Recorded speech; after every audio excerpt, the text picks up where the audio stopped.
Sí. Ya, algo mejor. A ver, entonces. Miren, ya en el año 1900 se inició Williams, en el primer libro, dijo que era una convulsión ecléptica. A veces ocurría sin previo aviso. ¿Qué sucedía? Era muy rápido, dice, que mujeres que aparentemente se encontraban en un buen estado de salud, muchas de ellas, el episodio era precedido por un periodo más largo o corto y había síntomas premonitorios. Entonces, eso es lo que actualmente manejamos hoy día. No ha cambiado mucho, ¿eh? Desde 1900 hasta ahora, sigue siendo el concepto el mismo. Un poco de epidemiología es 5-10% de todos los embarazos y forman la triada mortal de patologías que tienen consecuencias vitales en el embarazo. Las famosas claves, clave azul, clave roja, clave amarilla. La clave azul está relacionada a este trastorno hipertensivo, la clave amarilla está relacionada a problemas infecciosos y la clave roja, rojo sangre, problemas de hemorragia obstétrica.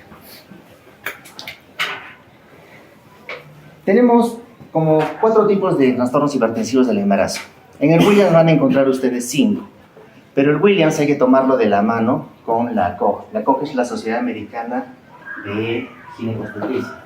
Entonces, ellos han hecho un grupo de trabajo donde lo han agrupado en unos 4 tipos de trastornos hipertensivos.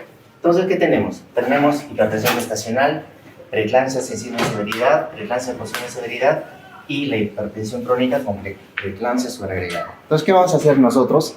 Vamos a desarrollar cada una de ellas. A ver, chicos, les digo, la clase es larga, son algo de 60 diapositivas, ¿ya? Ya he demostrado que la atención de los jóvenes es más o menos 20 minutos, ¿ya? En mis tiempos. Pero ahora en la generación de ustedes se ha reducido más, ustedes quieren todo rápido. Entonces cuando miran videos en YouTube así, le ponen a aumentar velocidad. No sé si eso sea bueno o malo, ¿ya? Pero vamos a hacer un lapso, cuando estemos por la lámina más o menos número 28-30, de unos 5 minutos, ¿ya? Ya que tenemos hasta las 4:30 de la tarde, ¿sí, no? Entonces unos 5 minutos y de ahí continuamos nuevamente, ¿ya? Para que no les duele el trasero y para que no estén tan cansados. Muy bien, a ver. Diagnóstico. Dice, la hipertensión se diagnostica de manera empírica cuando la presión arterial es tomada adecuadamente y supera los 140/90, ¿no? Este concepto ya lo tenemos desde los años 50 más o menos. ¿De dónde sale este valor? 140/90. Doctor.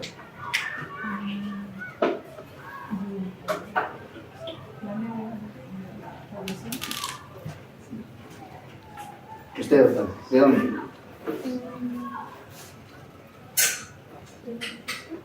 ¿De dónde? ¿De dónde cree que sale ese 140? Porque es conocido, ¿verdad? Ese punto de corte. ¿Pero de dónde?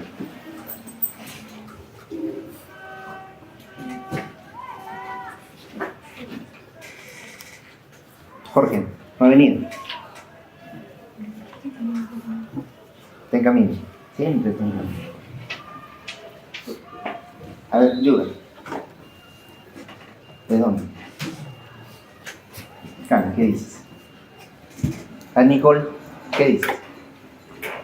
¿De dónde 140/90?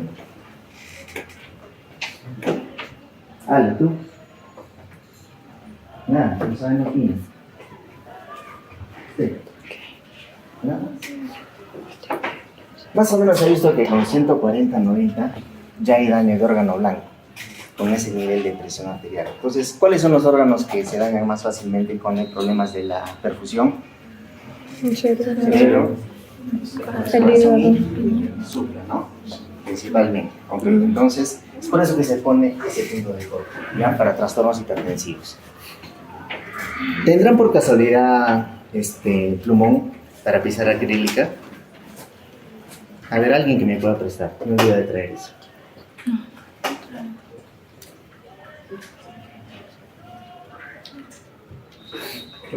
Gracias. Está bien, esta solución bien. Y un poco de papel higiénico. Un pedazo de papel higiénico, por favor. Ya. Hipertensión delta. Por si acaso la clase no la voy a dejar grabada. No van a tener diapositivas. ¿No? Presten atención. ¿Por qué? Porque yo quiero. Porque así soy despacio. Entonces, presten atención a la clase. Todo está en el Williams.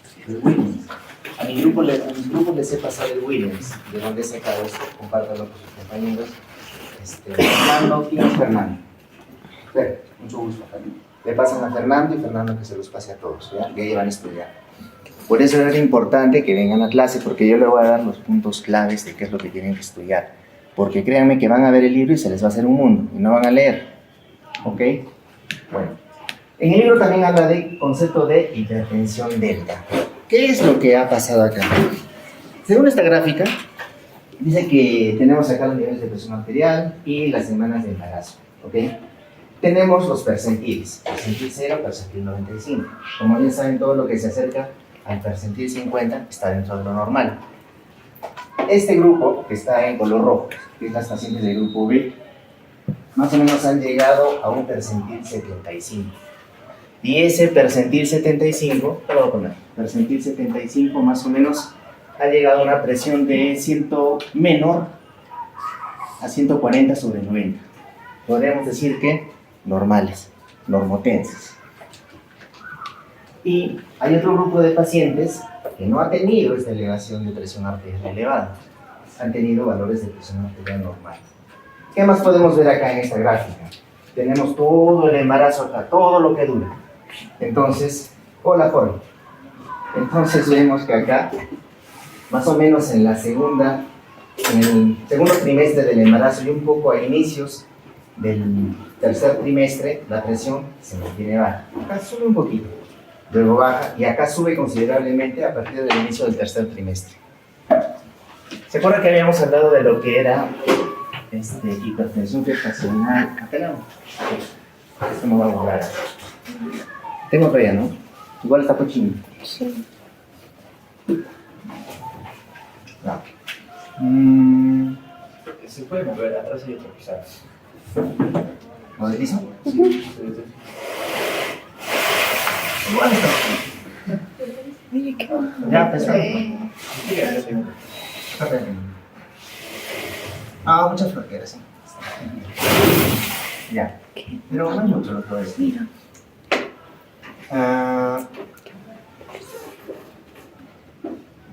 Hipertensión, lo vamos a decir que tenemos una presión mayor a 140 sobre 90. Mayor a 140 sobre 90 milímetros de mercurio, la sistólica y la diastólica, ¿ok? Este grupo de pacientes no llegó a este nivel de 140 sobre 90. ¿Y qué pasó? Desarrollaron proteinuria, desarrollaron trombocitopenia, elevación de las enzimas hepáticas, algunas convulsionaron, otras hicieron síndrome de Gel. Pero doctor, ¿y la presión? ¿Se supone que tiene que elevarse la presión? Sí, pues, pero no somos máquinas. No somos máquinas. Son un pequeño porcentaje. Y a veces sucede eso. Pacientes normotensos, porque recuerden que van a llegar al percentil 75, van a tener toda ese desenlace fatal que les he mencionado, ¿ya? Pero son solo un pequeño grupo. La mayoría sí desarrolla todos los problemas que vamos a hablar más adelante. Entonces, de eso se trata hipertensión delta. ¿Qué más? ¿Qué dice? Algunas de estas mujeres seguirán teniendo preeclampsia obvia, algunas incluso desarrollarán ataques de eclampsia. Como les dije, síndrome de Gel, hemólisis elevada, enzimas hepáticas elevadas, bajo recuento de plaquetas y todo lo demás, ¿ya? Para que recuerden lo que es hipertensión delta. Muy bien. Hipertensión gestacional. El Williams lo hace muy confuso esta parte de cómo definir los conceptos. Entonces, aquí lo vamos a reseñar. Hipertensión gestacional. ¿Qué es hipertensión gestacional? Presión arterial mayor o igual a 140 sobre 90, pero menor o igual a 160 sobre 110. Quiere decir que tenemos este umbral de presión. ¿Ya? ¿Y qué más tiene que tener la hipertensión gestacional para que sea considerada como tal? Sin proteinuria. Entonces, si tienen una gestante en sus centros de salud y tienen una presión de más de 140 sobre 90, pero menos de 160-110, puede ser una hipertensión gestacional, sí. Pero también puede ser una preeclampsia. La preeclampsia, recuerden que tenemos dos tipos. ¿Cuáles serán? Llegaste tarde. ¿Cuáles serán? con signos y sin signo de severidad. Muy bien. Entonces tenemos preeclampsia con signos de severidad y preeclampsia sin signo de severidad. ¿Ya? Mejor que esté acá arriba. Preeclampsia sin signo de severidad. La preeclampsia sin signo de severidad es la misma que la hipertensión gestacional, presión 140/90, pero esta sí tiene proteinuria. Ojo que la presión no tiene que llegar a 160, 110, ¿ya? Resumiendo un poquito, hipertensión gestacional y preeclampsia sin signo de severidad no se eleva su presión hasta 160, 110, siempre está por debajo, pero tiene que estar por encima de 140/90, ¿ok? Si está menos de eso, ¿qué sería? ¿Quién dice? ¿Quién tiene una idea? ¿Qué sería? Damos de cuenta que tiene 130, 85 por ahí. ¿Qué sería? Doctor, ¿usted qué cree que sería?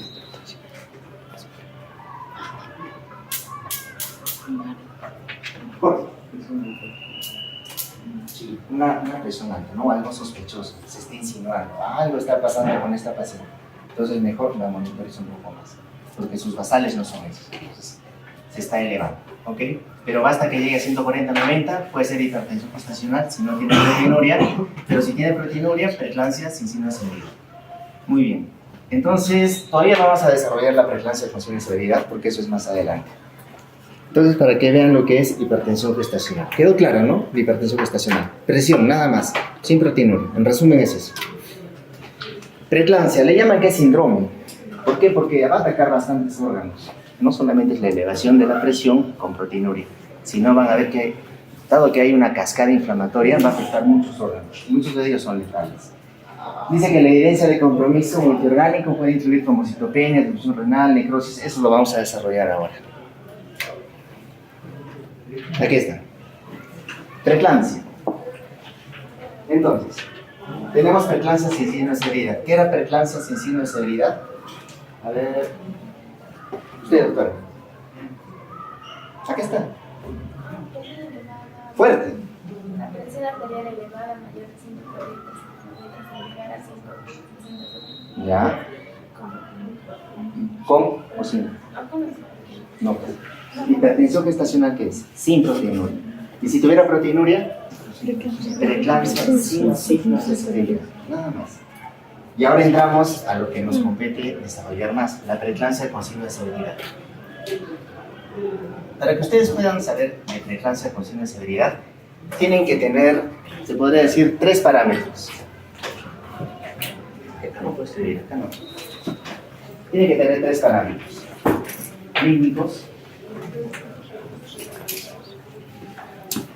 laboratoriales y de presión arterial. Primero, empecemos de abajo para arriba. Presión arterial. Si tienen una paciente que tiene una presión arterial de 160-110, listo, ya tienen diagnóstico. Preeclampsia con signo de severidad. Antiguamente, preeclampsia severa. ¿Listo? No es necesario todo eso que ven acá. Se le sube la presión más de 160-110, ya es preeclampsia con signo de severidad. Entonces ya tenemos un parámetro desarrollado. Muy bien, otro parámetro, dice laboratoriales. Entonces acá ustedes pueden ver todos los criterios de laboratorio que nosotros tenemos. Tenemos la proteinuria. Sabemos que sí, tiene que tener proteinuria. ¿Por qué? Porque una preeclampsia sin signos de severidad, después con el pasar del tiempo, de los días, puede convertirse en una preeclampsia con signos de severidad. Y eso es muy frecuente en el hospital. Porque estas pacientitas generalmente nosotros las tenemos un manera expectante.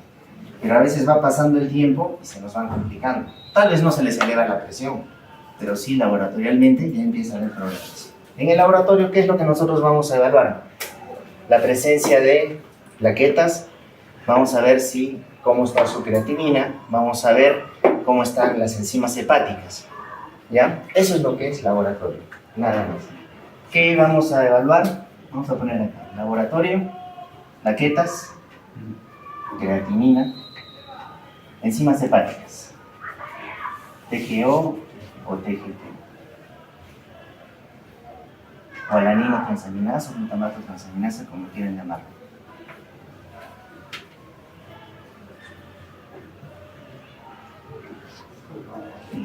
TGO y TGT. Muy bien. Esos son los laboratorios. Ahorita vamos a ver los valores normales y cuándo es patológico. Y luego tenemos los síntomas clínicos, ¿ya? Puede ser que tengamos una paciente que no se le haya elevado la presión arterial más de 160/110. Puede ser que tengamos niveles de laboratorio normal, pero puede ser que tenga manifestaciones clínicas. Principalmente, ¿qué es lo que acá menciona? Cefalea, trastornos visuales o convulsiones, que es lo más grave. Convulsiones ya es lo último. Antes de eso está el dolor de cabeza y los trastornos visuales. Entonces, dentro de síntomas clínicos tenemos cefalea, tenemos trastornos visuales, y acá le podemos nosotros agregar uno, que es el dolor en epigastre. ¿Ya? Entonces, tenemos laboratorio, clínica y elevación de presión arterial para poder diagnosticar preeclampsia sin signo de salida. Ya que viene la pregunta, ya han hecho ustedes fisiología del embarazo, les han dado su clase, han ido a prácticas, todo. Usted, doctor, ¿cuáles son los valores normales de, vamos a empezar en orden, de plaquetas en el embarazo? Porque para saber cuándo es patológico, tienes que saber lo normal, ¿cierto?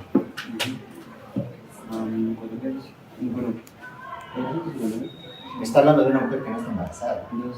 Porque recuerda que una mujer que está embarazada, tal vez no es significativo, pero tiene ciertos números de plaquetas. ¿Han visto cambios fisiológicos del embarazo? Tiene, ¿ya? Pero no es sustancialmente clínicamente considerable. Pero sí va, no es 400, es menos. 150.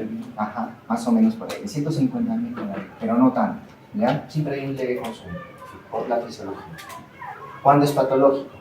Cuando tenemos plaquetas menos de 100.000. Antes era 110.000, ahora último la FIGO acordó en que sea 100.000, ¿ok? Entonces ya tenemos un parámetro de laboratorio. Otro, creatinina.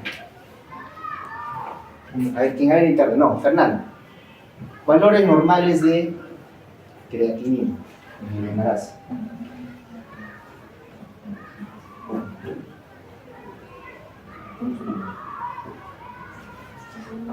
No.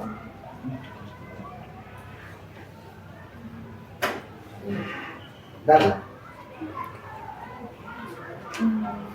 Valores normales de creatinina en el embarazo.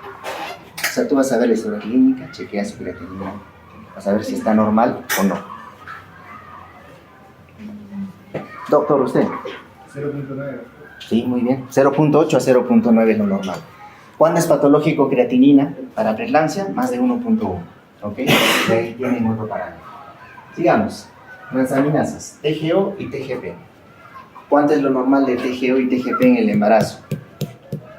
A ver, doctor. 35, 40. Exacto, muy bien. ¿De dónde sacan esos valores? Aunque crean en el Williams así, no está escrito al inicio ni al medio. Está al final. Al final del Williams van a ver un apéndice donde están todos los valores del laboratorio de las gestantes, incluso por trimestres. Y ahí van a ver el valor normal de TGO y TGP, más o menos 35, 40, 45. ¿Y qué dice la literatura? ¿Cuándo es patológico para preeclampsia? Cuando están aumentados el doble de lo normal. 65, 70, 80, 40. Entonces ya ustedes saben. Porque en el Williams ni en ningún artículo de la COG les va a decir con estos valores de TGO, TGP ya es preeclampsia. Siempre les va a decir el doble de lo normal. Porque eso va a variar. Hay pacientes que tienen cierto TGO, cierto TGP. Los valores normales pueden ir desde 15 hasta 35, 40, por ahí. Nosotros estamos tomando el límite superior, ¿ya? Entonces ahí tenemos los parámetros de laboratorio. ¿Qué más? La clínica ya les dije cuáles eran. Vamos a tener que desarrollar esto.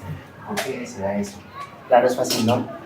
La preeclampsia es creatinina de tanto, TGO tanto. ¿Pero por qué, bueno? ¿Por qué la creatinina sube? ¿Por qué las transaminasas se elevan? ¿Por qué hay cefalea? ¿Por qué convulsionan? ¿Por qué se reumatizan? Eso es lo que tenemos que hacer. Esa es la esencia de nosotros los médicos.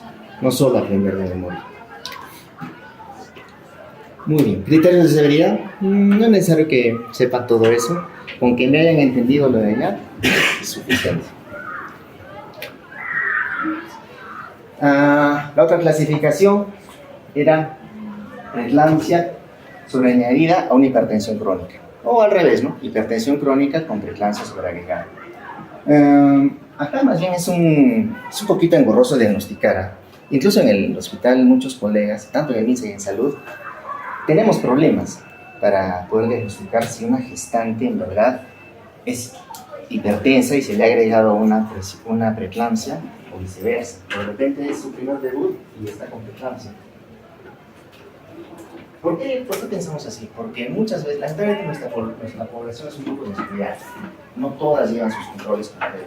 Porque si las pacientes llevaran sus controles prenatales desde el inicio, entonces nosotros tendríamos un basal de su tarjeta de control de cómo son sus presiones normales, ¿no? Mensualmente, hasta que llegan a la semana 32, que es cada 2, y a la semana 36, que es una vez al mes.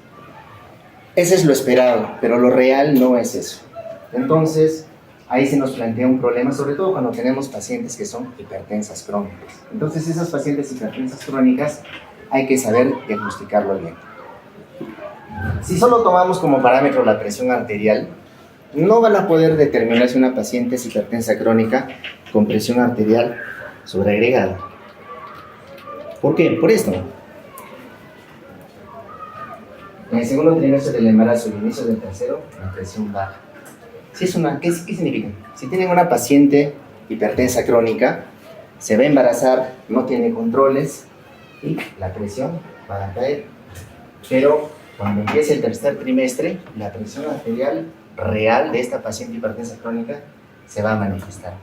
Pero ustedes no saben si es su presión porque es hipertensa crónica o es su primer debut de preeclampsia.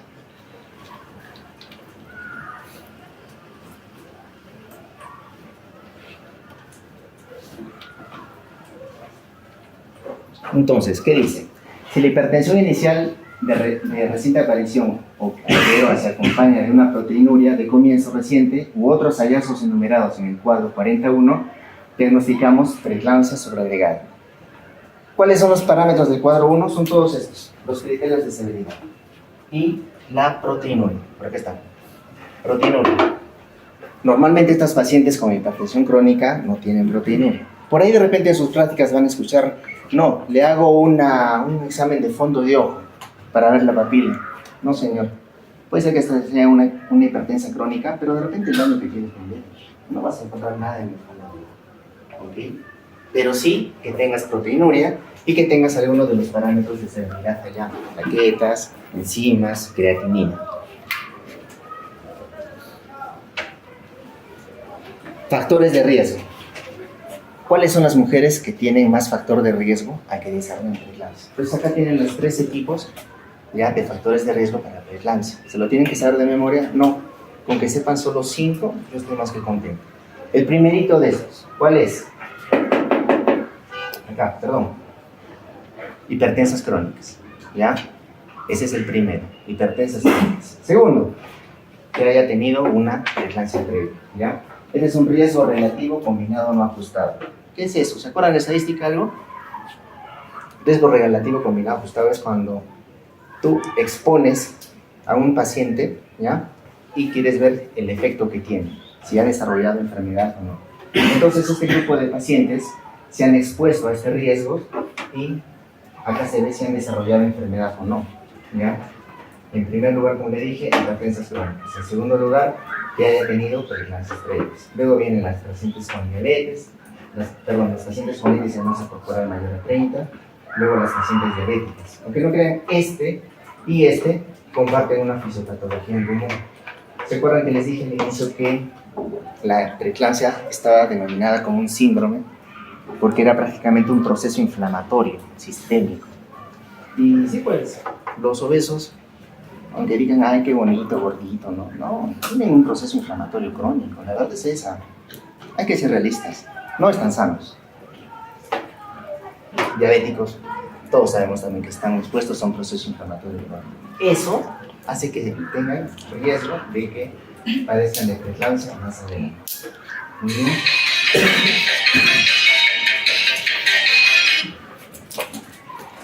Etiopatología, dice. Cualquier teoría satisfactoria sobre los orígenes de preeclampsia debe explicar la observación de que es más probable que se desarrollen trastornos hipertensivos gestacionales en pacientes con las siguientes características.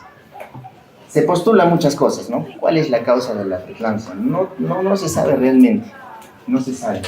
Pero ya varios estudios han demostrado que hay ciertas condiciones que sí van a favorecer ello. Uno es aquellas mujeres que se exponen a velocidades coriónicas por primera vez. Ahora vamos a ver más adelante eso. Luego, las que se han expuesto a demasiadas velocidades coriónicas. Hay una enfermedad en la que la mujer se expone a muchas velocidades coriónicas. Luego dice la que tienen afecciones preexistentes asociadas con la activación o inflamación de células endoteliales. ¿Está bien? Lo que les dije. Diabetes, obesidad, ¿ok? Trastornos autoinmunes y todo lo demás. Y la genética. Siempre el factor genético es molestado. Muy bien. Dentro de la etiología tenemos implante placentario con invasión trofoblástica normal de los vasos uterinos. A uno de mis grupos ya conversamos de este tema, así que van a pasar adelante y van a explicar. Luego tenemos tolerancia inmunológica inadaptada entre los tejidos maternos-paternos. Luego la mala adaptación materna a los cambios cardiovasculares o inflamatorios de un embarazo normal y los factores genéticos. A ver, vamos a partes. Esto es importante, la invasión trofoblástica anormal. Por ahí uno de los doctores dijo que se tenía que, para diagnosticar preeclampsia tiene que ser después de las 20 semanas de gestación, ¿verdad? Es lo que han escuchado. ¿Por qué? A ver, doctora, ¿por qué? Hable. Porque después de esas semanas ya está la invasión trofoblástica completa. Ya, sí. ¿Quién más? A ver. Usted, doctora, teléfono. ¿Por qué? ¿Qué pasa si le diagnostico presión arterial elevada antes de las 20 semanas? ¿Es preeclampsia o no? No sería porque no ha ido la oleada. ¿No ha ido qué? La oleada. Eso, muy bien. ¿Y qué es la oleada trofoblástica? Usted, que ha dicho que sí. Que ha dado su visto bueno. No. ¿No puedes hablar? ¿Y cómo te escucho? No todos. Ya no te preocupes, yo les digo a ellos. No, dime. Que los trofoblastos deben de invadir los vasos para poder que venga más flujo y menos resistencia. Ya está, muy bien. ¿Ves cómo sabes? Miren, esto es lo que sucede normalmente. Tenemos acá las velocidades coriónicas, acá tenemos un vaso, sobre todo en las arterias espirales, a este nivel, en el miometrio, ¿ya? No tanto en la adhesiva, sino en el miometrio. Bien metido en el músculo. Pues miren ese cabecito. Entonces, la invasión trofoblástica lo que va a hacer va a destruir la capa muscular de las arterias. ¿Han visto en anato? ¿Han disecado? Aunque ustedes creo que no han hecho, nada técnico. Ya bueno, cuando disecábamos nosotros el cadáver, el doctor que nos explicaba nos decía, ¿cómo identificar la arteria de la vena? La arteria, usted la presiona y vuelve nuevamente a tener su calibre, lo conserva, es elástico, ¿ya? Es una manguerita que vuelve a tener su calibre cuando usted lo aplasta. La vena no, la vena se colapsa. Ustedes lo presionan y se queda plano. Entonces decían, eso desvaría. ¿Por qué? Porque la arteria tiene su capa muscular, que persiste incluso estando cadáveres. Entonces, las velocidades coriónicas lo que hacen es destruir justo esto de acá, la capa celular. Destruyen la capa celular. ¿Y qué produce eso? Que la luz de la arteria aumente. En el embarazo necesitamos más sangre, es lo lógico. Parte del mecanismo compensatorio de esto es que los vasos a nivel del útero se dilaten. ¿Por qué? Porque hay una destrucción de la capa celular en las arterias a nivel del miometrio, las espirales.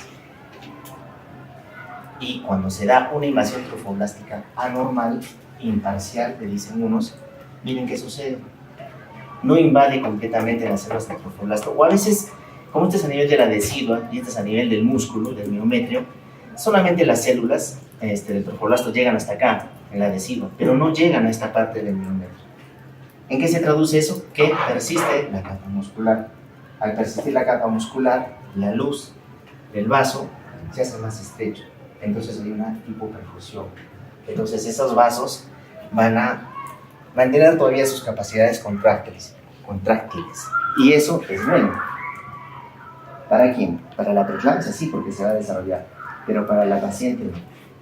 Esta oleada trofoblástica, invasión trofoblástica, ocurre en dos tiempos. Un primer tiempo es entre las 11 y 13 semanas, y un segundo tiempo es entre las 20 y 22 semanas. De allí se concluye que una paciente que tiene la presión arterial elevada antes de las 20 o 22 semanas es una paciente que probablemente sea una hipertensión crónica. Si le detectan presión arterial elevada más de esa edad gestacional, entonces estamos frente a una paciente con probable preeclampsia. ¿Se entendió lo de la invasión trofolástica, cierto? Muy bien, factores inmunológicos. En fisiología les han dicho que el embarazo es como un injerto, ¿no? Un trasplante, porque el feto pues es un cuerpo extraño, pero el cuerpo de la mamá no lo rechaza completamente. Al inicio sí, pero luego no, luego y es por eso que el embarazo se puede dar. Entonces hay una especie de tolerancia inmunitaria acá, y cuando esta tolerancia inmunitaria se pierde, entonces también se ha visto que es un factor de riesgo para la preeclampsia. A ver, vamos a ver cómo les explico esto.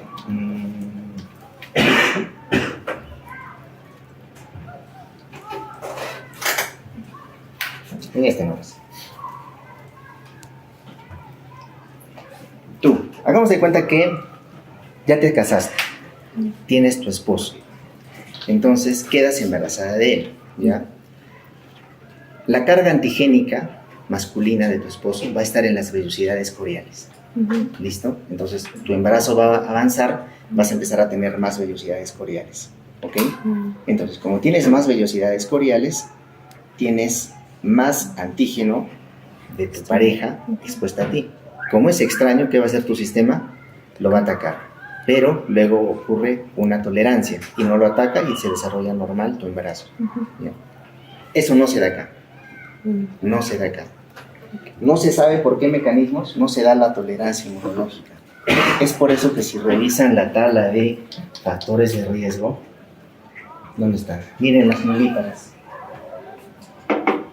¿Ven? Justo las nulíparas tienen riesgo de preeclampsia. O sea, aquella mujer que se va a embarazar por primera vez, que va a tener su hijo por primera vez, tiene riesgo de preeclampsia. ¿Por qué? Por esa exposición a las vellosidades coriónicas paternas. Hay una mala tolerancia inmunológica de parte de ellos. Entonces, eso va a hacer que tenga preeclampsia. ¿Se acuerdan que le hablé del exceso de exposición a velocidades coriónicas dentro de los factores de riesgo? Acá.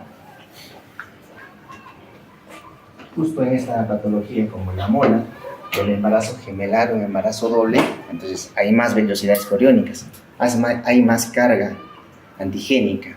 Entonces, la paciente está mucho más propensa a que tenga preeclampsia.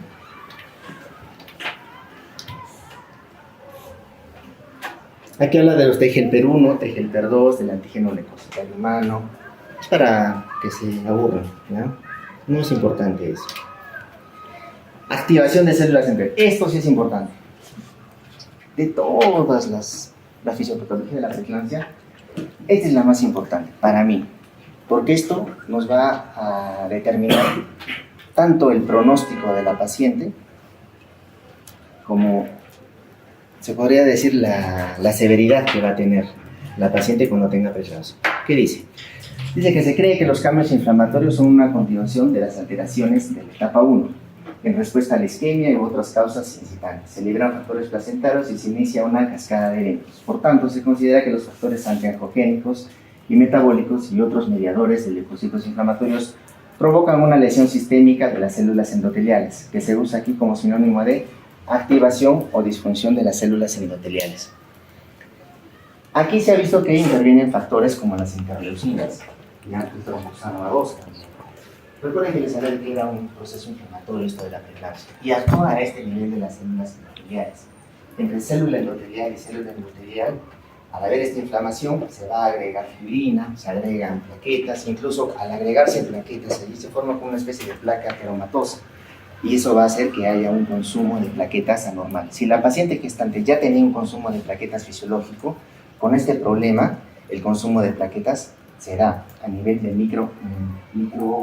microvascular, ¿ya? Y es por eso que las pacientes tienen trombocitopenia. ¿Se entendió? ¿Repito? ¿Sí? Me voy a repetir. La gestante tiene trombocitopenia normal, ¿cierto? Pero no es clínicamente considerable, es tolerable. Muy bien. ¿Qué sucede? Cuando hay esta activación de células endoteliales, hay daño, hay citoquinas proinflamatorias, hay interleucinas, el tromboxano 2. Entonces, todo este proceso inflamatorio a nivel de la célula endotelial, ¿qué es lo que va a hacer? va a hacer que se formen placas, se puede decir ateromatosas, pero no es grasa. Aunque sí, hay lípidos oxidativos también ahí. Se van a agregar plaquetas también.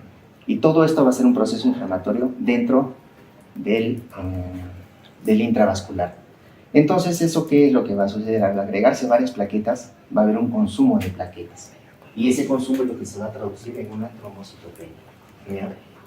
Esta activación de células endoteliales también es perjudicial. ¿Por qué? Porque va a permitir, como vamos a ver más adelante, la fuga de componentes del intravascular al extravascular, lo cual nos va a manifestar la clínica que tienen este tipo de pacientes. ¿Qué hora vamos? A ver, 3:30. ¿A qué hora hemos empezado? A las 3. 3, ¿no? Media horita, nos queda media hora más, ¿ya? Ya están durmiendo, ya se está durmiendo el doctor. Ya, entonces, 5 minutos, ¿ya? 3:35 minutos. ¿Pueden levantarse, ir al baño? Deducible. Basta que hayan entendido lo que les he explicado, todo eso ya se entiende. No es necesario que lo sepan de memoria. Volumen de sangre. ¿Cuánto es la volemia normal? Usted, a ver, Yuga. En una mujer, en un varón. ¿Cuánto es la volemia? 4 o 5 litros, ¿no? Varón o mujer, más o menos por ahí. En una gestante, ¿qué recuerdan en la fisiología del embarazo? ¿Cómo es la volemia? ¿Tiene más sangre o menos sangre? Más sangre. ¿Cuánto más tiene? Va a tener que llegar a 6.5. Sí, ¿no? Casi 7, por ahí. Sí. Ujú. Sin necesidad de que lean, de que se aprendan. ¿Qué creen que va a pasar con la sangre en las gestantes que están haciendo preeclampsia? A ver, Alison. Cuidado.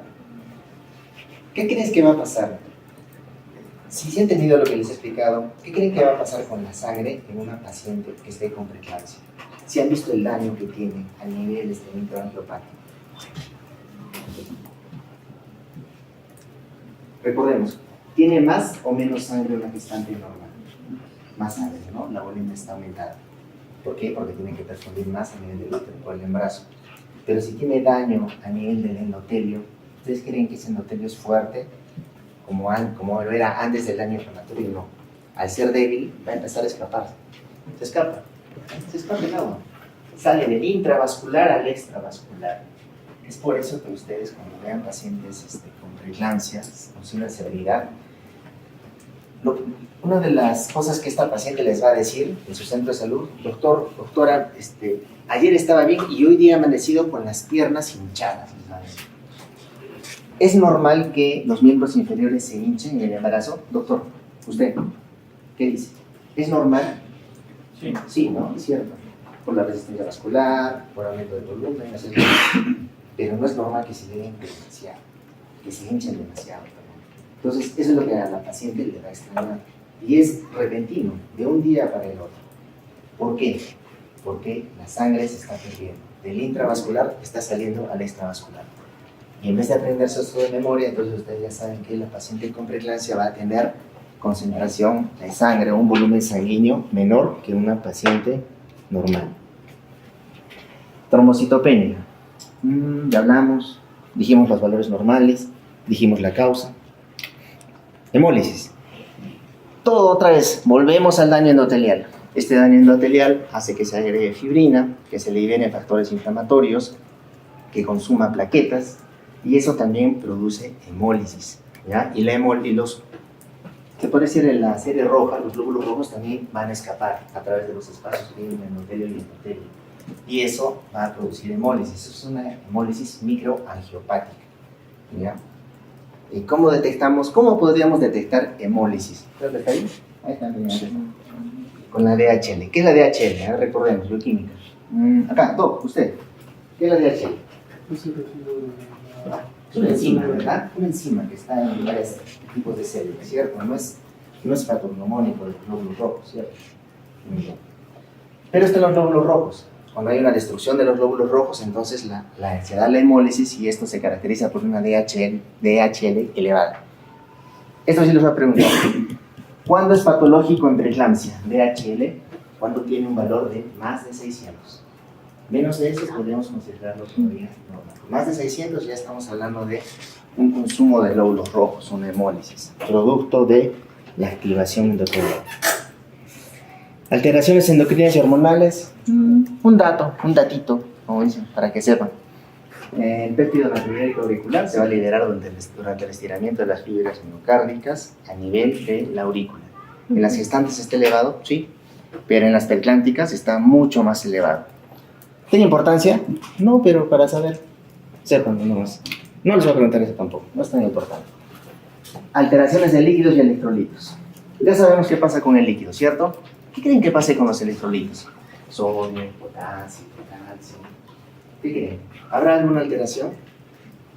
¿Tendrá un desequilibrio hidroelectrolítico nuestra paciente que está perdiendo agua a través de las células endoteliales? Se ha visto que no. No hay desequilibrio electrolítico. ¿Alteraciones de los líquidos? Sí. Sí hay alteraciones de los líquidos. Todo esto por la lesión endotelial. ¿Ven? Esto es clave. Esto es clave, muchachos. Si ustedes saben eso, muchas cosas las van a poder deducir y no es necesario memorizar. Riñón. Dice, la perfusión renal y la filtración glomerular se reducen. Bueno, lógico, bueno, hay presión, hay poco volumen, esto es lógico, ¿cierto?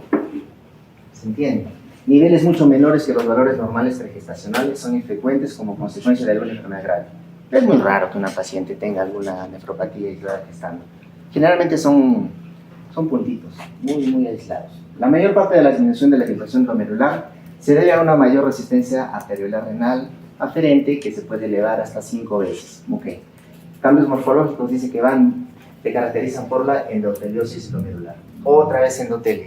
Y lógico pues, en el riñón tenemos todo ese complejo glomerular donde tenemos muchas células endoteliales. Y también tiene un proceso inflamatorio. Y eso se llama endoteliosis glomerular. ¿Eso podría explicar que se eleve la creatinina? Claro, la creatinina sérica se va a elevar por eso. Aquí, antes de la proteinuria. Miren, este es un esquema donde vemos la relación que tiene el porocito con los vasos arteriolares. Miren la luz que tiene aquí el vaso y está un poco fenestrado. En cambio aquí la célula endotelial, en una paciente con preeclampsia, tiene hinchazón, está hinchada. Ya no hay esa fenestración que vemos acá. Y miren esta luz y compare con esta luz. ¿Ya? Entonces, eso se sobreentiende y es por eso que nos dice acá que hay una disminución en la filtración glomerular. ¿Ya? O sea, nada que memorizar, chicos. Todo es un poquito de tener un raciocinio, pero sí tienen que tener los conceptos clave para que puedan ustedes inferir lo demás. Proteinuria. Dice, la detección de proteinuria va a ayudar a establecer el diagnóstico de preeclampsia. Ya. ¿Va a haber proteinuria? Sí va a haber proteinuria. ¿Por qué? Al haber espacio entre endotelio y endotelio, se escapan las proteínas, generalmente la albúmina.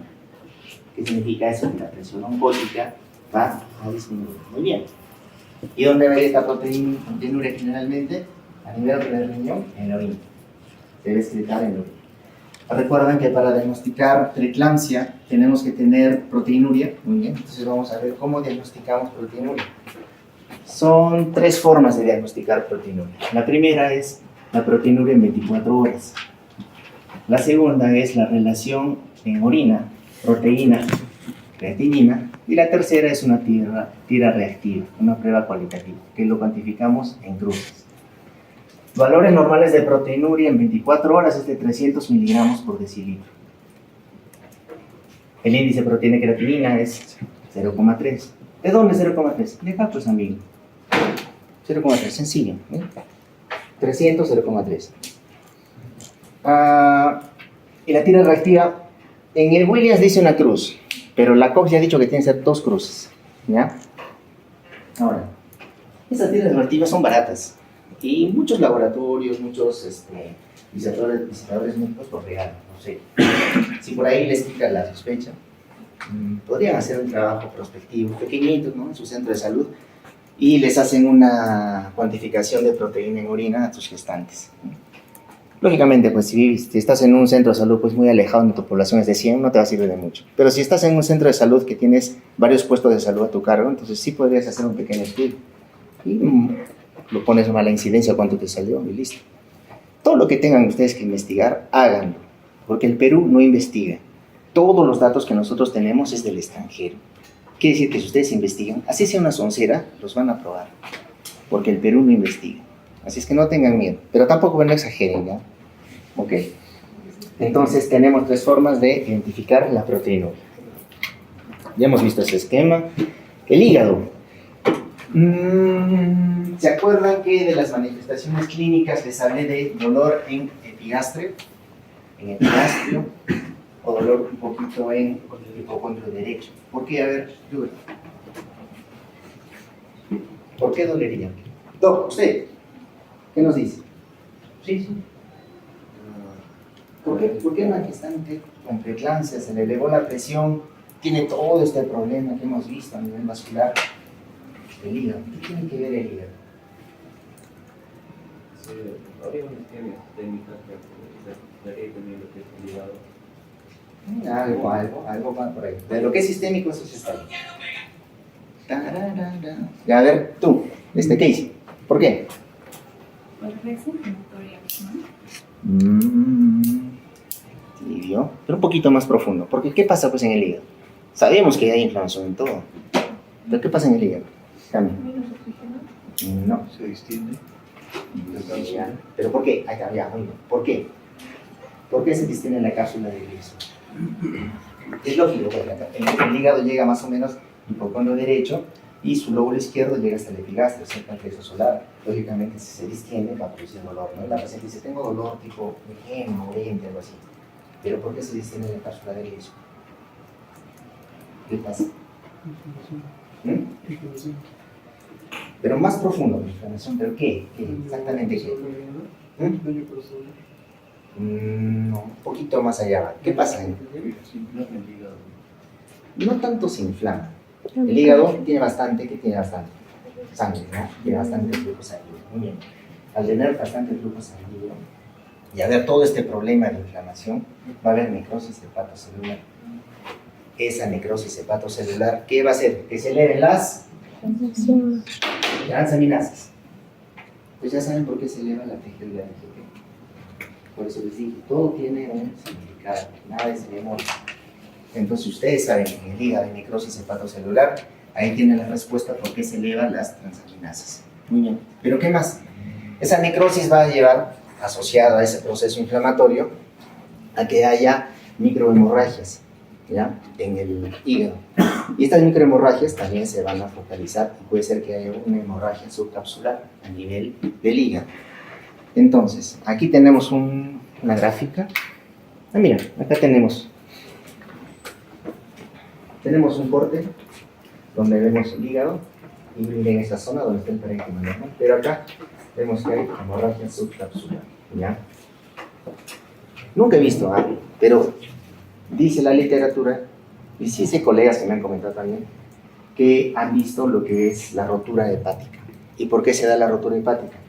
Porque esta hemorragia intracapsular sigue creciendo y se forma un hematoma hepático. Lo llega a romper el hígado, entonces se produce rotura hepática. Es una de las justificaciones por las cuales cuando se opera una paciente con preeclampsia cocina de severidad, la incisión se haga en forma mediana, infraumbilical. Dicen, para que poder introducir la mano, después que salga el bebé, lógicamente, ¿no? Introduces la mano y revisas el hígado, el contorno del hígado, para ver. ¿Que esté sustentada esa prueba? No tanto. ¿Por qué? Porque te ayudan mucho las transaminasas. Para que esto ocurra, tiene que tener transaminasas de 150, 200. La transaminasa tiene un límite. Por ahí he leído que es 250, por ahí. Más de eso tampoco no he visto, ¿ya?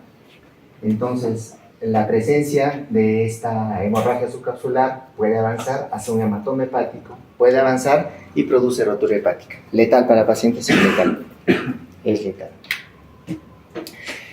Hay una patología que también a nosotros los ginecólogos nos lleva un poquito a confusión, que es el hígado graso agudo en el embarazo, que tiene todo lo de la preeclampsia, todito, presión elevada, transaminasas elevadas, un mal estado general de la paciente, la creatinina también está mal, consumo de plaquetas, todo.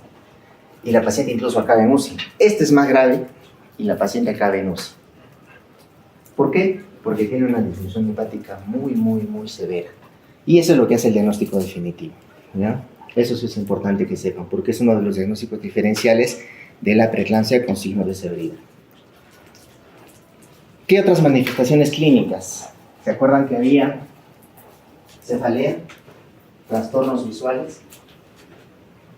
Lógicamente luego vienen convulsiones, ¿no? Pero todo sucede porque en el cerebro hay un daño. Y nuevamente nos vamos a lo que es el daño endotelial, ¿ya?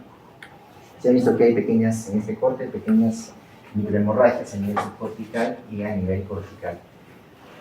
Hay dos teorías que explican esto. Una de ellas dice que aumenta la presión, te produce isquemia, esa isquemia te va a producir un edema y luego te produce necrosis.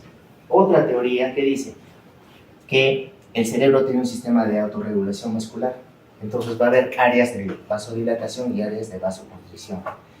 Y hay unas áreas de vasoconstricción a nivel capilar donde aumenta la presión hidrostática. Sale el líquido, produce edema. Actualmente ya se considera que las dos teorías son válidas para estos trastornos neurológicos que vamos a enumerar más adelante. Estos hallazgos sugieren que la eclampsia, o sea, la convulsión, producto del trastorno hipertensivo, se produce cuando la hiperperfusión cerebral fuerza el líquido de fluido capilar de manera intersticial, debido al daño endotelial.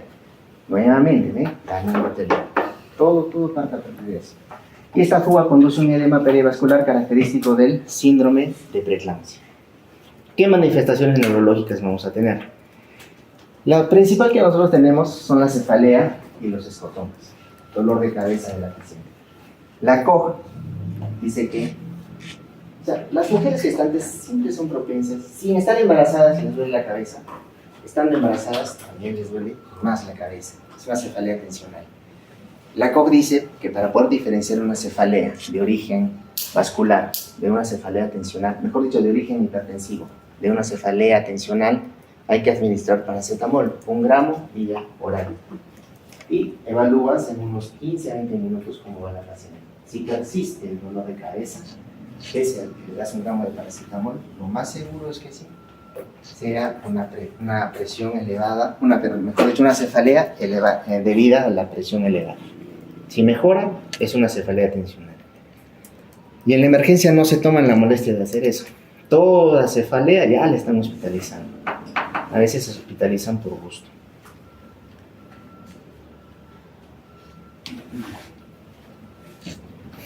Convulsiones. ¿Por qué se dan las convulsiones? Cuando una paciente gestante ha tenido signos premonitorios o tiene preeclampsia y luego llega a convulsionar, es lo que llamamos nosotros eclampsia.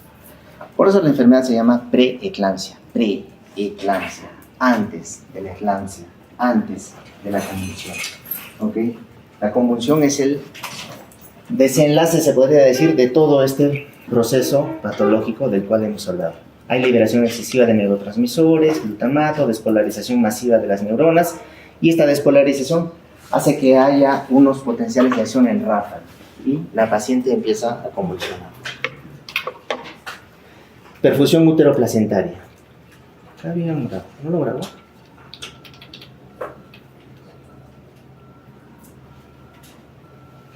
No hay acá. Bueno, sabido que cuando hay preeclampsia, la perfusión útero-placentaria está disminuyendo. ¿Cómo se van a acordar de esto ustedes? ¿Qué característica tienen en común los bebés, los hijos que nacen de mujeres con preeclampsia? ¿Quién me dice? Retraso en el crecimiento. Ajá, son pequeñitos, tienen RCI1. ¿Por qué? Porque no, hay poca sangre, pues. El feto que come, salchipapa, bróster, pizza, maquis, no, ¿verdad? Sangre. Le das poca sangre, no se va a desarrollar como debe. Entonces, de ahí se van a acordar que la perfusión útero-placentaria se ve afectada. ¿Y eso en qué va a dar? Fetos con RCI. Prevención. ¿Se puede prevenir esto de la preeclampsia? Por ahí dice dieta, ejercicio, medicamentos, antioxidantes, fármacos. De todo ello, yo solo les voy a mencionar 2 cosas. Primero, el calcio. Por ahí dicen que hay que dar calcio. ¿Ya has hecho el estudio? No, doc. Por gusto, no funciona. ¿Ya? Por ahí puedes dar, sí, no le va a hacer daño. Pero de ahí que me digas que le va a hacer bien, está en duda. ¿Qué más? La aspirina. Eso sí, más bien, el ácido acetil salicílico ya sí está comprobado. ¿A quiénes tienen que darle ácido acetil salicílico? A toda paciente que tenga riesgo de preeclampsia. Principalmente, ¿quiénes? Aquellas que han tenido una preeclampsia en su gestación anterior, ¿ya? Ellas son las que el grupo principal. O las pacientes que son hipertensas crónicas. Esos son los dos grupos principales. ¿Y qué podemos hacer respecto al parto? Este dato es muy interesante y es así puntual. La interrupción del embarazo es la única cura para la preeclampsia. Y eso es cierto. La cura para la preeclampsia es terminar el embarazo. ¿Ok? Pero doctor, yo he escuchado en el hospital del seguro o en el Goyeneche que hay que dar manejo expectante, que todavía podemos esperar. Ahora vamos a ver qué pasa cuando haces eso. ¿Se hospitaliza o tratamiento ambulatorio? ¿Qué dice? Pacientes con hipertensión estable, pero leve a moderada, que no está severa. ¿Puedes hacer? Sí. Se continúa con el monitoreo. ¿El monitoreo en qué va a consistir? Presiones arteriales y laboratorio. Eso va a ser el monitoreo. Basta que algo de eso se eleve, ya, se acabó tu estado de vigilancia. Terapia antihipertensiva para la hipertensión leve a moderada.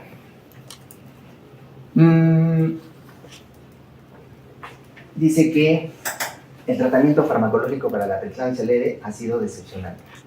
Hagamos de cuenta que tu paciente se le eleva la presión 140-90, no llegó a 160-110, ¿ya? Está en este umbral, ahí está que se insinúa todavía. Entonces, le puedes dar tratamiento antihipertensivo, ¿sí? ¿Te va a mejorar en algo? No, no va a mejorar en algo. Ha habido muchos factores que han determinado que no. Miren acá. Anote grave. No está el cuadro, no lo grabo.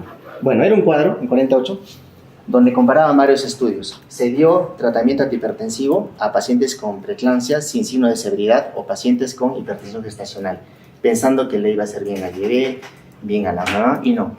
Hubo madres que murieron, hubo madres que fueron a UCI, hubo madres que convulsionaron, hubo madres que hicieron síndrome HELP, hubo fetos que vivieron, sí, hubo fetos que murieron, hubo fetos que estuvieron en UCI neonatal, con muchas morbilidades, ¿sí? O sea, si es que no te ayuda en nada, mejor déjala así nomás, no le des antihipertensivos. Doc, y si se me elevó la presión y está a 160-110, ¿qué dicen? ¿Ayuda o no ayuda? Dice, el uso de fármacos antihipertensivos para prolongar el embarazo, modificar los resultados perinatales en embarazos complicados por la el tratamiento para pacientes con hipertensión crónica que complica el embarazo se describe en detalle en el artículo 50. El tratamiento farmacológico para la preeclampsia precoz leve ha sido decepcionante. Pero, en lo que es presión grave, tiene una aplicación potencial cuando se desarrolla una preeclampsia grave antes de que sea probable la supervivencia neonatal intacta.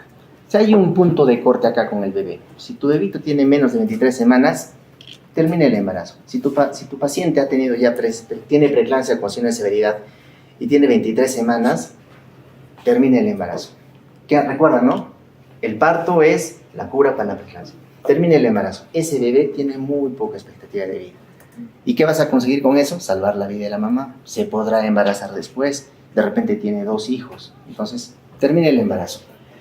Pero si tu pequeño tiene más edad gestacional, entonces ahí vamos a ver qué podemos hacer. Pero miren qué dice acá. La terapia antihipertensiva tiene una aplicación potencial cuando se desarrolla una preeclampsia grave antes de que sea probable la supervivencia neonatal intacta. El manejo, dice, es controversial y puede ser peligroso. En el año 85, el grupo de Memphis intentaron prolongar el embarazo debido a la inmadurez fetal en 60 gestantes y tenían preeclampsia con signos de severidad entre 18 y 27 semanas. 7 mesinos ya, para que se acuerden. Dice que los resultados no fueron buenos. Tasa de mortalidad perinatal, 87%. Madres no murieron, sí es cierto, pero un 13 de ellas sufrieron de BP, 10 tuvieron eclampsia, muchas desarrollaron insuficiencia renal, etc. O sea, no se recomienda. En resumen, no se recomienda el tratamiento con antihipertensivos. Ese cuadro dice lo mismo que el anterior. Y ahora lo que vamos a tratar son los corticoides para maduración pulmonar. Doctor, si tengo un feto de menos de 34 semanas, lógicamente sus pulmones no están maduros. Parte del tratamiento es darle corticoterapia, ¿cierto? Sí, puedes hacerlo. La pregunta es, ¿la corticoterapia para pulmones cuánto dura, Doc? ¿Cuánto dura? Para madurar los pulmones del feto. Le vas a dar dexametasona o betametasona, ¿cierto? Ya. ¿Cuánto dura? A ver, 48 horas, 2 días. En 2 días el paciente se puede descompensar terriblemente. O sea, no se recomienda que esperes 2 días, que le des antihipertensivos para que el bebé madure. Ahí, lamentablemente juegas un poquito a ser Dios. Mamá, feto, mamá, feto. Lo ideal es que salgan los dos, ¿no? Pero te la juegas. Siempre opten por la mamá. Siempre opten por la mamá. Recomendaciones para el manejo expectante. ¿Sí? El Williams y la Koch también un poquito que aprueban es... No, la Koch y la Sociedad Materna Perinatal Americana aprueban esto. Pero el Williams no.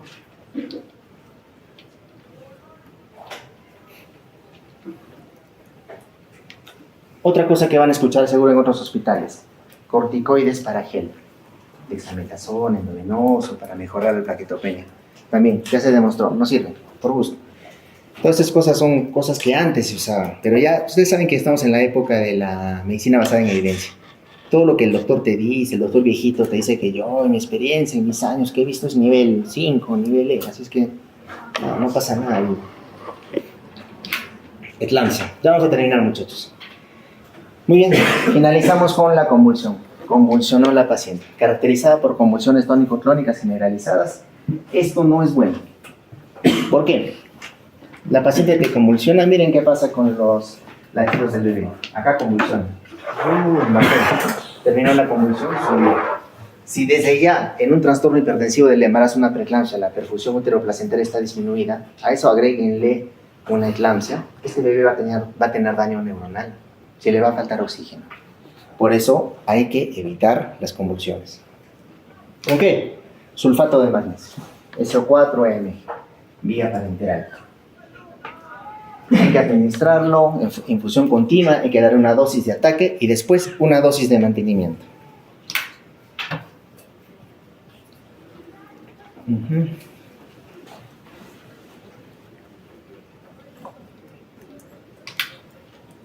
Fármaco.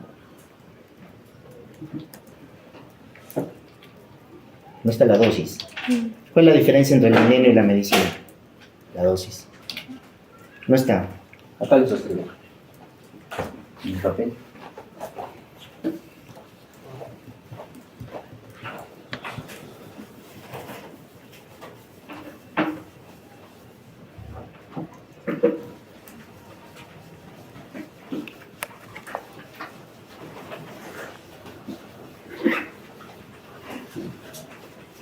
Las chicas que tienen, ¿es? Para las uñas, benzina, acetona. O no sé, algo pues. Limpio, chicas, es de ustedes. Acá hacen clases, ¿no? Ustedes. ¿No? ¿No? A veces. Depende del día. Estos chicos van a preguntar, presten atención. Vamos a hacer la pregunta no sé. Que decían ellos, mi hermana, niños, no les ayuden, ¿no? Es justo. Díganme, ¿es justo que les ayuden? No, ¿verdad? Ustedes están acá, están sacrificando su tiempo, aunque no es sacrificio, están en la obligación de venir acá, porque sus papás pagan la pensión, y la mayoría. Hay unos pocos que la solvencia viene de otro lado. Pero sus papás, la mayoría de ustedes pagan la pensión, no está barata. Entonces, están en la obligación de venir acá, de estudiar. No es justo que les estén pasando todas las perlas que les estoy diciendo a los que no han venido. No es justo. No hagan eso. ¿Crees que le haces un daño a tu compañero? Lo estás mal acostumbrando a lo fácil. Y aunque no crean, hay muchos médicos graduados y titulados que se han acostumbrado a eso. A hacer la linda desde pregrado. Han hecho la residencia, por si acaso. La residencia, no crean, no es la gran cosa. Hay muchos que están en la residencia y aprenden por osmosis, sin leer. Yo tengo varios en el hospital. Sin leer. Y se hablan, se titulan y ya son ginecólogos. Así es que no crean que entrar a la residencia es la gran cosa. La diferencia la van a hacer ustedes cuando lean y cuando sean buenos. No les pasen a sus compañeros, les van a hacer un daño. Que les cueste, que lean el libro, que se le lean todo. Ustedes ya saben qué partes van a leer más resumidas, pero ellos sí van a tener que leer todo. Muy bien, vuelvo a lo del sulfato de magnesio. Es lo 4Mg.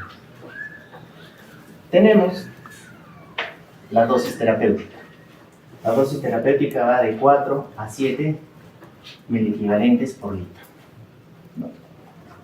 Acá, 4 a 7 miliequivalentes por litro. Luego tenemos 10 miliequivalentes por litro. Tenemos 12 miliequivalentes por litro a más. Ok. De 4 a 7 es la dosis terapéutica. Es lo normal. ¿Listo? De 7 a 10, acá ya empiezan a haber problemas. ¿Qué problemas? Disminución de los reflejos patelares. Disminución de los reflejos osteotendinosos. ¿Ok? Muy bien. De 10 a 12, ¿qué empieza a haber? Disminución de la frecuencia respiratoria. Bradícula. ¿Ok? Y más de 12 miliequivalentes por litro va a llevar a paro respiratorio.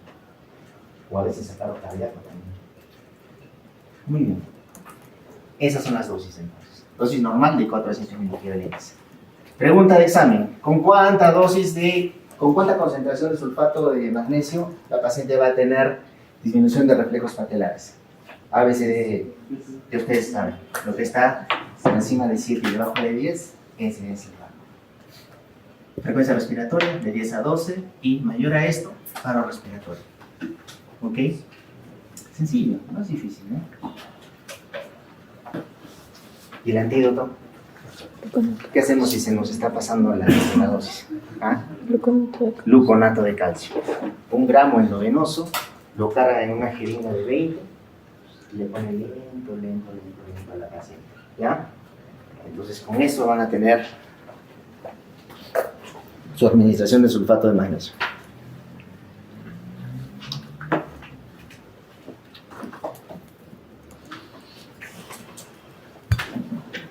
Ya.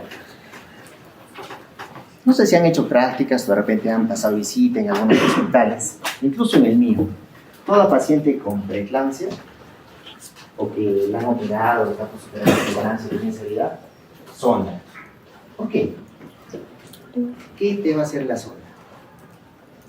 ¿Está bien? ¿Está mal? ¿Qué dices, doctor? ¿Usted qué dice? ¿Está bien o está mal? Porque han visto, ¿no? En las visitas, los operadores de la sonda. ¿Qué dices? ¿Está bien o está mal? ¿Por qué? ¿Por qué? ¿Qué dices? Bueno, control de la orina. Claro, me parece. Te preguntaba, ¿está bien? ¿Está mal? Sí, no, ¿qué dice el doctor? Porque podría causar una infección. no creas, ¿ah? Yo he manejado pacientes con sondas en ambulatoria hasta 2, 3 meses. No hay problema, sobre todo las siliconadas, bajo riesgo de infección. ¿Qué dice el doctor? O sea, sí, para ver si controlar la diuresis, ¿no? Para controlar la diuresis. A ver, ¿Y eso qué significa? o sea, si hay oliguria capaz, hay... Si hay oliguria. Una paciente con preeclampsia severa, con signos de severidad, ¿va a tener oliguria? Sí, ¿Sí? sí. Ya. Y eso va a hacer que... O sea, se refiere después en posparto. O sea, ¿qué relación tiene la sonda con el sulfato de magnesio? Ah, con el sulfato de magnesio. Por eso les pregunté, ¿han visto que toda paciente postoperada de preeclampsia está hospitalizada, monitorizada? ¿Qué tiene? Sulfato de magnesio, sonda vesical. ¿Para qué la sonda es lo que yo digo? ¿Qué va a hacer la sonda? Doc, a ver qué dice.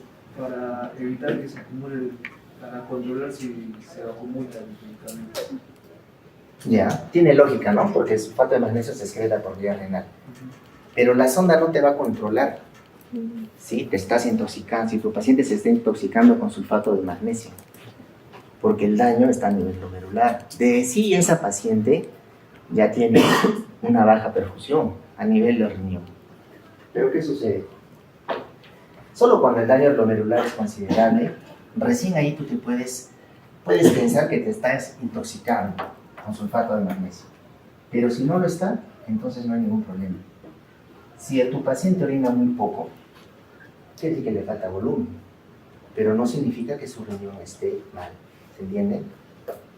Entonces, la sonda con la bolsa colectora no te va a determinar si tu paciente tiene una buena función renal o no.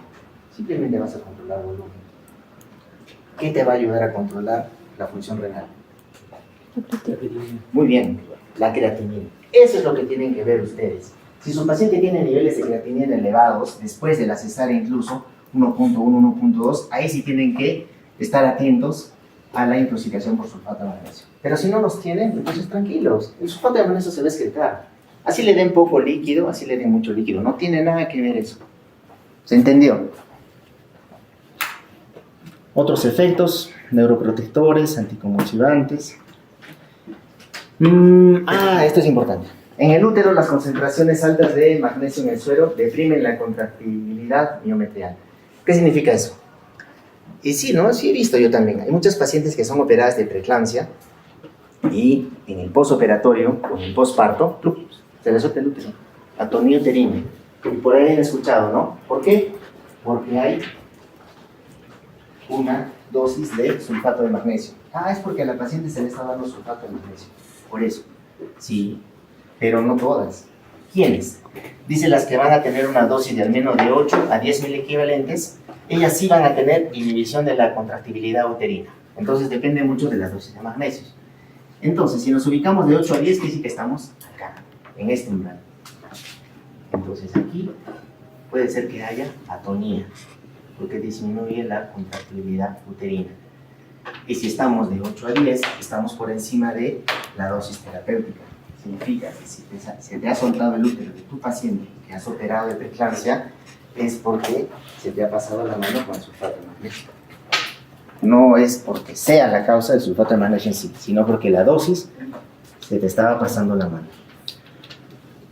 ¿Tenemos que manejar la hipertensión grave? Sí. ¿Por qué? Porque nos va a causar hemorragia cerebrovascular, encefalopatía hipertensiva, convulsiones eclánticas en mujeres con preeclampsia. Otras complicaciones, DPP, insuficiencia cardíaca, etc. Hidralacina. Para manejar la presión tenemos hidralacina, labetalol y nifedipino. De esos tres, lo que más tenemos nosotros es el nifedipino. La hidralacina es de primera línea en el hemisferio norte. Tiene unos efectos adversos que son taquicardia, principalmente palpitaciones. Frente al labetalol, la hidralacina es un poquito más efectiva. Y el nifedipino tiene efectividad igual los tres. O sea, esos tres antihipertensivos son los que usamos para controlar la presión. El nifedipino sublingual no es indicado. Tienes que dar vía oral, que es mucho mejor. Ya, muchachos, entonces eso. Más no profundizo en lo que es esto porque ya es de residencia, ya para residente. Con que sepan ustedes esto, por qué se da la presión. O sea, que sepan por qué se da estos síntomas, por qué la paciente tiene este problema, por qué se le suben las transaminasas y todo eso, es suficiente. Más de eso no tiene que hacer, porque no de acá saldrá 1 o 2 químicos, de ellos me los veré. Pero los demás pues van a hacer otras especialidades. Pero esto sí tienen que saber porque les van a preguntar para la especialidad. Muy bien, muchachos. Es todo. Sí,